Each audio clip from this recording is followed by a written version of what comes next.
What's going on, everybody? Welcome back. This is Guys Set Magic. I'm your host, Dave, and joining me today, we have Hunter here. Hello, everybody.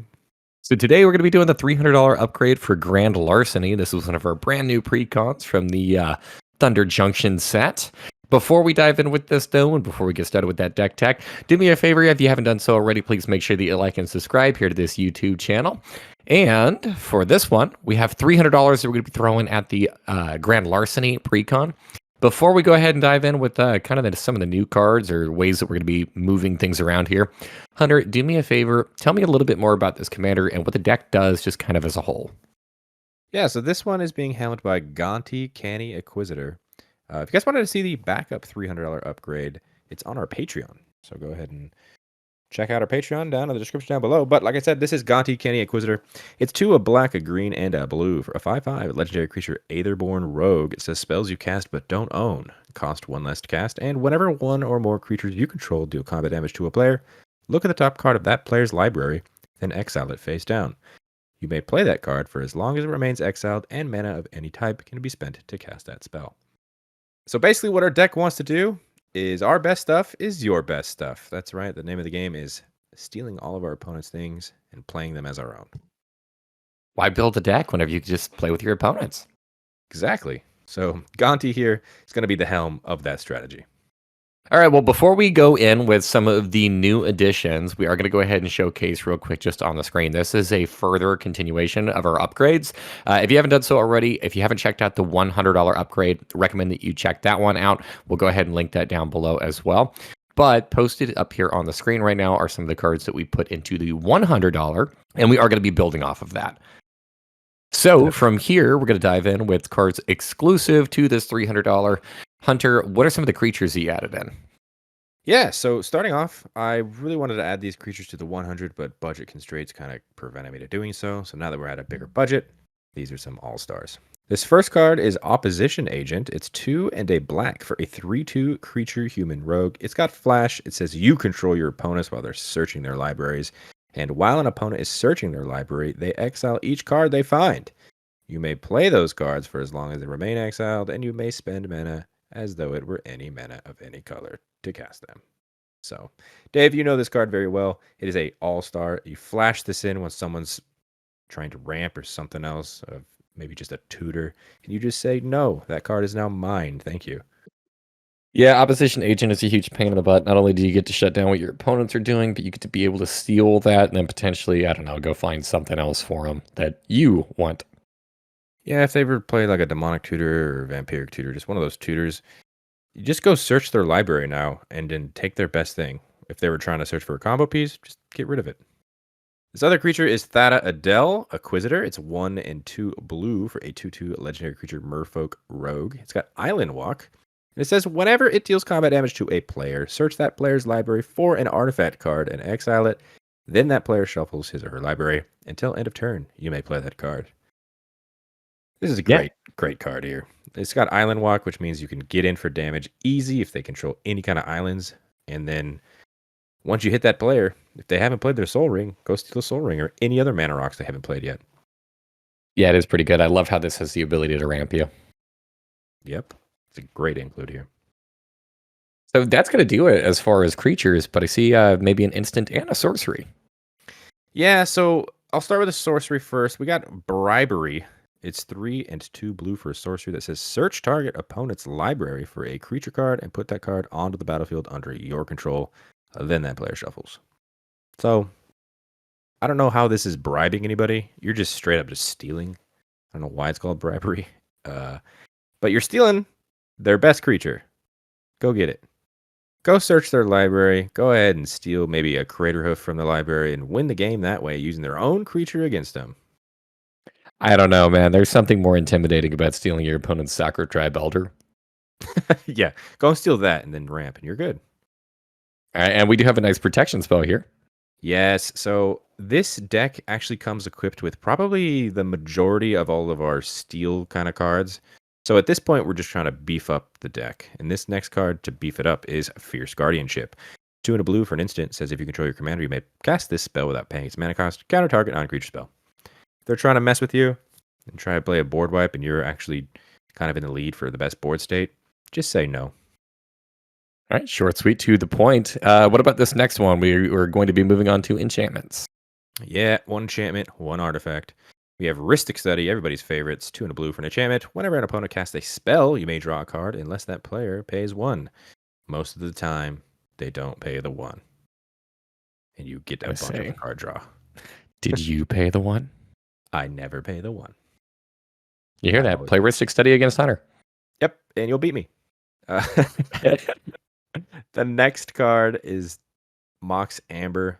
0 mana cost for a legendary artifact. You can tap it to add 1 mana of any color among legendary creatures and planeswalkers you control. I felt like this is a strict upgrade to something we are going to remove, and I will get to that when we talk about our removals. But a fantastic card. We do have quite a bit of legendary creatures and 1 planeswalker in the deck, so this will tap for mana pretty easily. All right, and it looks like we're also throwing in a couple of new lands. Yep, we're throwing the Shocks of our colors and the Triome in our colors. So Breeding Pool, Overgrown Tomb, and Watery Grave. They enter the battlefield tapped unless you pay 2 life. And then they tap for the respective colors. So Breeding Pool is a green and blue. Overgrown Tomb is going to be a black or green. And Watery Grave is a blue or black. And then Zagoth Triome is a land that's a swamp forest island. Comes in the battlefield tapped. Also has cycling of 3 and can tap for a black, green, or blue. So, Hunter, if my math is correct here, was that it for your upgrades? Yeah, like I said, that's it for my upgrades. I really like the deck as it is. It's very good out of the box. And you can take it to like a tuned table, and because you're just playing their stuff, just play their stuff. You heard it. Just go play their stuff. All right, now we did have to make some room here. Currently posted up on the screen, these are going to be the cuts that didn't quite make it for the $100 version. So you should be able to see all those. And then once again, in the case you didn't watch that $100 video, first off, what in the world are you doing? Make sure you go check out that thing first, and you can find the link to it down in the description below. Moving on, though, we have a couple of creatures that you removed from the $300. What are these? Yeah, so I'm surprised I didn't cut a couple of these in the 100, especially this first one. It's Edric, Spymaster of Trest. 1 green and a blue for a 2/2 legendary creature elf rogue. It says whenever a creature deals combat damage to one of your opponents, its controller may draw a card. Now, wow, that's very cool because you can draw a card when you attack your opponents. So can your opponents. If your opponents are attacking your other opponents, they can draw a card because of our card. And if you've watched this channel long enough, you know I always say I do not like helping my opponents. So, Edric, gone. I gotta say, as one of your opponents, I'm a little disappointed. I love it whenever you play Edric. Yeah, it's not gonna stay here. All right, what else is getting the cut? The Mimeoplasm. It's 2, a black, a green, and a blue for a 0/0 legendary creature ooze. It says as it enters the battlefield, you may exile 2 creature cards from graveyards. If you do, it enters the battlefield as a copy of one of those cards with a number of additional +1/+1 counters on it equal to the power of the other card. We're trying to steal stuff. This is kind of just like a copy card that can potentially copy things in our graveyard. And yes, I understand we can copy things in our graveyard that eventually can steal stuff if we had the other things in our graveyard. But I just felt like this card isn't doing enough for me to be in this deck. Yeah, it's a cool card, but I definitely see the reason for the cut here. It just does seem a little bit maybe off for the theme. Yeah, just a bit. Solana Ledgewalker is 1 and a green for a 1/1 creature elf rogue. It's got hexproof, and it says it can't be blocked except by creatures with flying.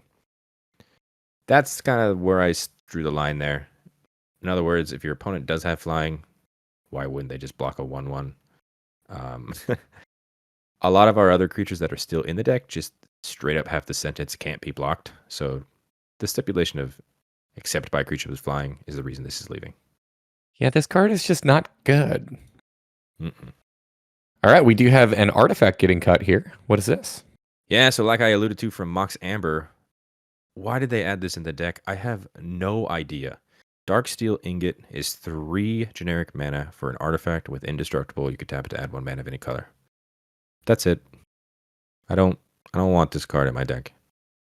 As tempting as it is to make Yuma land destruction, I think I know why they put this in the deck.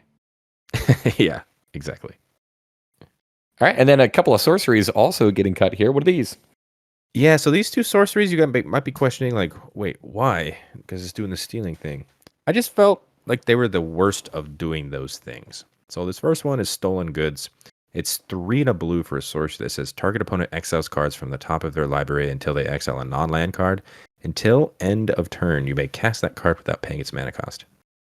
It's very specific in terms of you only get to play that until end of turn. So if it's something that was, I don't know, a board wipe that you don't want to wipe your board, you're probably not going to play it. So which case you just wasted 4 mana and maybe you flip over a counter spell or something like that. It's just too much negative to be a good card. Yeah, it's a little too random coming in at 4 mana. That's kind of expensive for random. Another one that I didn't necessarily like too much was Extract Brain. It's X, a blue, and a black for sorcery. It says target opponent chooses X cards from their hand. Look at those cards. You may cast a spell from among them without paying its mana cost. It's kind of giving your opponent the option to give you their worst things from their hand. And if you have enough mana to where you're starting to pump a lot into the X, at that point, your opponent has probably cast most of the spells from their hand if it's that point in the game. So, Extract Brain, not necessarily good. Extract Brain. Extract Brain, extracted out of the deck. I don't know why. I just imagine this card as like a zombie. It kind of is. All right. And then we do have some lands. Oh, these are going to be sad to see go. I know how much you love these. Yeah, for some reason, I don't know why, but these decks, they all came with filter lands. Like, maybe it was that time, like, hey, what's something we can reprint? And they came up with the filter lands. So I'm just removing them. Darkwater Catacombs, Overflowing Basin, and Viridescent Bog, all filter lands in their specific colors. You pay 1 mana into them, you can tap it for 2 pairs. So Darkwater Catacombs would tap for a blue and black. Overflowing Basin would be a green and blue, and Viridescent Bog is a black or green. Just not good in my opinion. And also, Fetid Pools is leaving. It's a land, island, swamp. Always enters the battlefield tapped, and it's got cycling of 2. Can tap for a blue or black. That's the only one in our tricolor deck that's in this deck. It's leaving the deck now. I don't know, man. Those lands, I'm a huge fan of them. They come in tapped, or you have to pay mana for them. I love seeing those on turn 1. Your sarcasm is clear. Yeah, very much so. All right, so whenever it comes to this deck, we gave you $300 for you to play around with. How much of that $300 budget did you spend? So at the time of recording this video, we've got a nice, right under the money of $299.93. Ooh, barely scooting underneath this. Yes, sir. That's right. All right, well, I am super excited to play up against this. We haven't had the opportunity to do our $300 slugfest yet, so very excited to play up against this deck. All right, Hunter, so what are your final thoughts on this deck? Yeah, so final thoughts on this deck. It's very cool. I've never really experimented with playing my opponent's things, stealing their things, and basically just playing their deck instead. It's very cool. It's a little random at times, obviously, because you don't know what you're going to get. So it's like the holidays. It's Christmas, except you open up theft. You're stealing your siblings' presents. You're a horrible person. Opponents. Yeah, they're going down.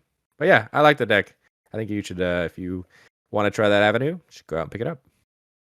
So make sure that you do stick around. We're going to be posting the other $300 upgrade videos as well. Very excited to get those out. And then shortly after that, we'll get the $300 gameplay out there for all of you as well. Like Hunter kind of alluded to earlier on in this video, if you are curious about maybe some of the backup commanders, we're starting to do the $100 and $300 upgrades for those, also available on our Patreon. And if you want to join some of those people, and we do have our patrons currently posted up on the screen, so absolute huge thank you to all of you. Go ahead and drop a comment down below. What are some of the things that you liked or didn't like about this upgrade video? What are some of the cards you would have liked to have seen in here that maybe Hunter didn't include, or maybe some questions that you have for him is regarding some of the inclusions or cuts that he made? And make sure that you also follow us on our other social media platforms. We are on Instagram, we are on TikTok, and we are also on Twitter at Guys That Magic. Until next time, this has been, well, Guys That Magic. Later. Bye.